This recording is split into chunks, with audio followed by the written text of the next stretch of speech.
ఏడు కొండలు. ఏడు కొండలు మీరు చూస్తే ఉల్లన్గుల ఏడు కొండలు. ఈయన రజికు కులస్తుడు. ఈయన్ని కూడా చూశాను.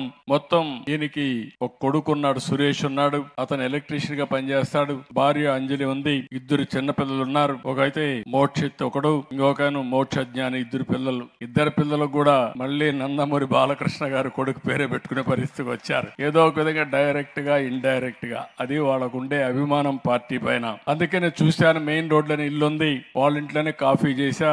ఇప్పుడు ఎప్పుడో చెప్పేవాడిని, కాఫీ పెట్టడం కష్టం కాదు. ఒకవేళ ఆడవాళ్ళు ఎక్కడన్నా ఆర్థికంగా పైకి పోయి పని చేసుకుని వస్తే మగవాళ్ళు కాఫీ పెట్టి భార్యాభర్త కలిసి తాగే పరిస్థితి వస్తుందని ఎన్నోసార్లు చెప్పాను. అందుకే మీరు చూస్తే దీపం 1 కింద మీకు గ్యాస్ కనెక్షన్లు ఇచ్చా. మీరు మర్చిపోయారు. అప్పుడప్పుడు మీరు మర్చిపోయి ఓటు అటు ఇటు వేస్తారు. దానివల్ల ఇబ్బందులు వస్తాయి. మళ్ళా వచ్చిన తర్వాత 5 ఏళ్లు నష్టం జరిగిన తర్వాత నష్టాన్ని భర్తీ చేయమని మళ్ళా నన్ను ఎన్నుకుంటారు. నేను మళ్ళీ గాడి దప్పిన పరిపాలన ఘాట్లో పెట్టి మళ్ళీ అన్ని బాగా చేస్తే ఎవరన్నా చేయగలుగుతారని మళ్ళీ ఆలోచించి మీరు ఒకసారి నేను గుర్తు చేస్తానే ఏముండాలి, లేకపోతే మీరు కూడా ఇంకో పక్క వెళ్ళిపోయే పరిస్థితి వస్తారు. లేకపోతే మొదటి నుంచి గాని 2004లో గాని మనం గెలుసుంటే ఈ రోజు రాష్ట్రం ఎక్కడుండేదో మీరందరూ కూడా గుర్తు పెట్టుకోవాల్సిన అవసరం ఉంది. ఏది ఏమైనా ఇప్పుడు నా బాధ్యత కింద ఇల్లు చూశాను. రెండోది మళ్ళీ ఈసారి ఆలోచించాను. మా ఆడబిడ్డలు చాలా మంది గ్యాస్ కూడా కొనలేక ధరలు పెరిగిపోయి మీరు గ్యాస్ మానేసి మళ్ళా కట్టెలు పోయిపోయే పరిస్థితికి వచ్చారు. అందుకని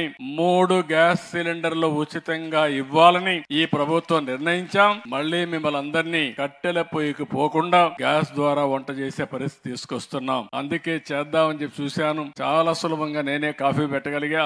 ఆయనకిచ్చా, ఆయన కొడుక్కిచ్చా, అదే మరి కోడలకు గుడిచి అందరం కలిసి కాఫీ తాగేసి వచ్చాం. అదొక అనుభూతి. చేసిన పనికి ఒకసారి తృప్తి కూడా.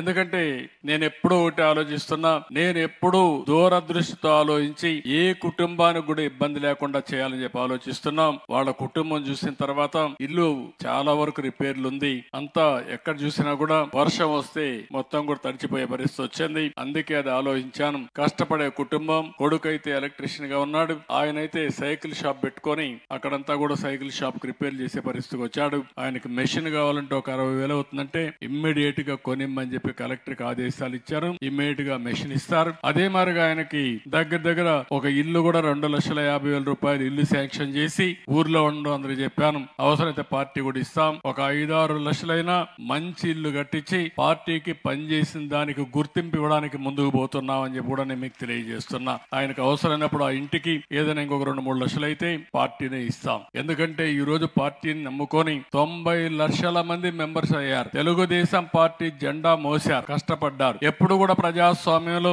ప్రభుత్వం రావాలంటే పార్టీ కార్యకర్తలు పనిచేయాలి. పార్టీ సిద్ధాంతాలు ఎప్పటికప్పుడు ప్రజలకు చెప్పాలి. అప్పుడే ప్రజలంతా కూడా మన పరిపాలన అంటే తెలుసుకుని ఓట్లేసే పరిస్థితి వస్తారు. అలాంటి ముఖ్యమైన కార్యకర్త ఈయన ఆదుకుంటామని చెప్పి కూడా నేను మీకు తెలియజేస్తున్నా.